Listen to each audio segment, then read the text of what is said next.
Before we begin, take a moment to support the channel. Subscribe and like the video. It really helps us share real history and bring important stories like this to more people. The invasion of Poland, 1939. The spark that ignited World War II. On September 1st, 1939, Europe awoke to the thunder of artillery and the scream of dive bombers over Polish skies. At 4:45 a.m., the German battleship SMS Schleswig-Holstein opened fire on the Polish garrison at Westerplatte, near the free city of Danzig. Within hours, German troops crossed the Polish border from the north, west, and south. The invasion of Poland had begun. It would last just over a month, ending on October 6, 1939, but its consequences would reshape the world. This campaign marked the beginning of World War II, a conflict that would claim tens of millions of lives.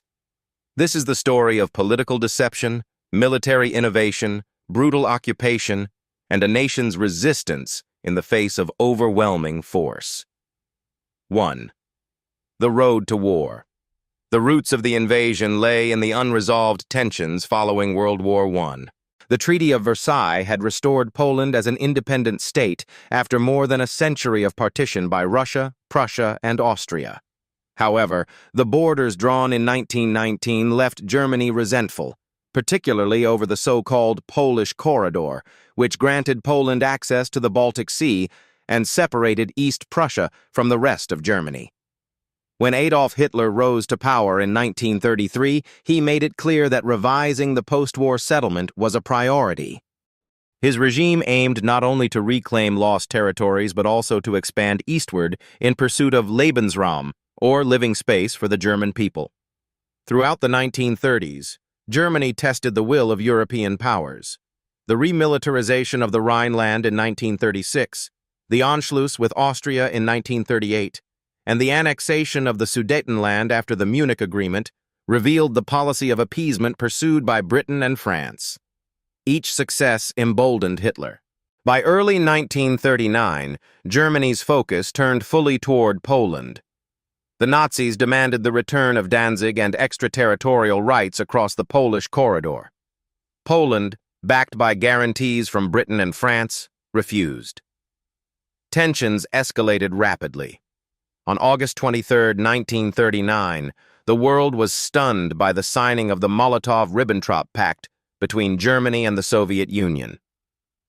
Publicly a non-aggression treaty, it contained secret protocols dividing Eastern Europe into spheres of influence.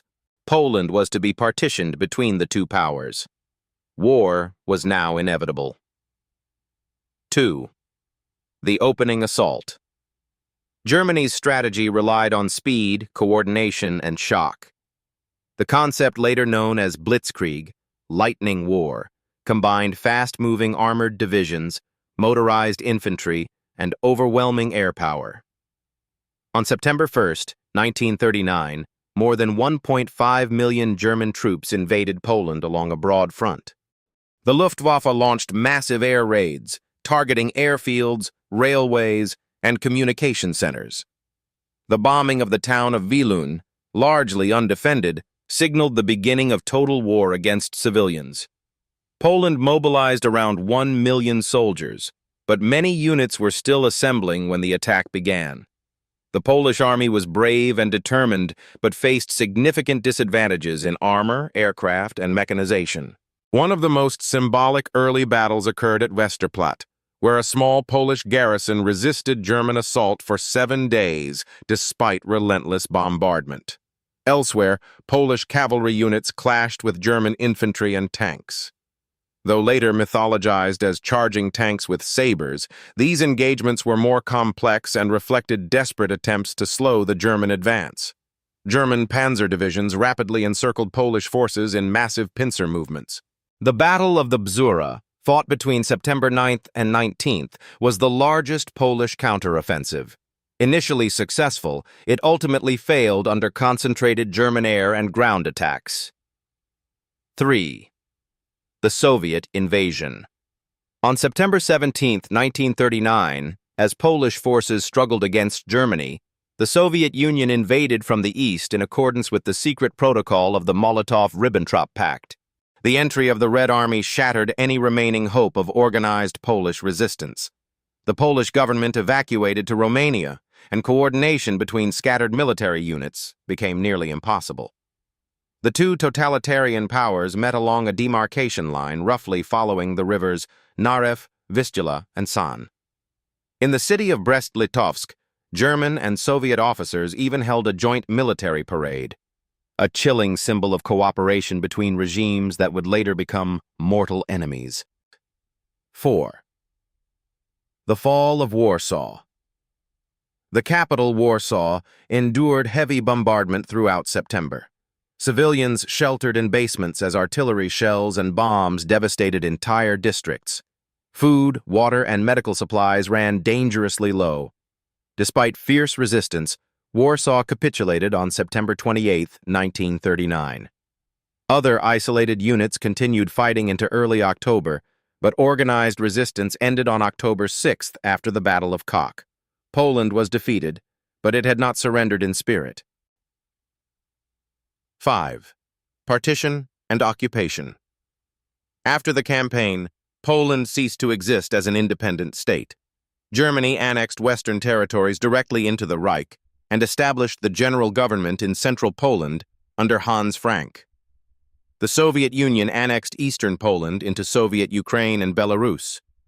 Both occupiers implemented brutal policies. The German regime targeted Polish elites, intellectuals, clergy, teachers, in an effort to destroy national leadership. Mass arrests, executions, and deportations followed. The Soviet regime also carried out repression. In 1940, thousands of Polish officers and intellectuals were executed in what became known as the Katyn Massacre. Families were deported to Siberia and Central Asia. Poland became a laboratory of terror. 6. The beginning of the Holocaust in Poland. The invasion of Poland also marked a crucial step toward the Holocaust. Large Jewish populations fell under German control. Anti-Jewish measures escalated rapidly: property confiscation, forced labor, and the establishment of ghettos. Cities like Warsaw and Łódź saw the creation of sealed districts where Jews were confined under appalling conditions. Starvation, disease, and overcrowding became tools of persecution. In later years, occupied Poland would become the primary site of Nazi extermination camps, including Auschwitz, Treblinka, and Sobibor. Though these developments lay ahead, the invasion of 1939 set the stage for genocide. 7. Polish resistance. Even as formal military resistance ended, underground networks began forming almost immediately. The Polish underground state became one of the largest resistance movements in occupied Europe. Secret schools preserved Polish culture and education. Sabotage operations targeted German infrastructure. Intelligence gathered by Polish agents would later prove invaluable to the Allies. The Polish government in exile, first in France and later in London, continued to represent the nation internationally. Polish pilots would play a vital role in the Battle of Britain, demonstrating that Poland's struggle did not end in 1939. 8. International reaction. On September 3, 1939, Britain and France declared war on Germany, honoring their commitments to Poland. However, they did not launch a significant offensive in the West during the critical early weeks. This period became known as the Phony War. For Poland, the declarations brought little immediate relief. The country faced invasion largely alone. The failure of deterrence in 1939 revealed the limitations of appeasement and marked the final collapse of the interwar diplomatic order. 9. Human cost. The invasion and occupation brought immense suffering. Tens of thousands of Polish soldiers died during the September campaign. Civilian casualties were also high due to bombing and atrocities. Over the course of the war, Poland would lose approximately 6 million citizens, about 1/5 of its pre-war population. Half were Polish Jews murdered in the Holocaust. The rest included ethnic Poles and other minorities. Cities were reduced to ruins. Families were torn apart. Cultural heritage was systematically destroyed. X. Legacy. The invasion of Poland in 1939 stands as a defining moment in modern history. It demonstrated the destructive potential of mechanized warfare and the consequences of unchecked aggression. After the war, Poland found itself within the Soviet sphere of influence. True sovereignty would not return until the collapse of communist rule in 1989.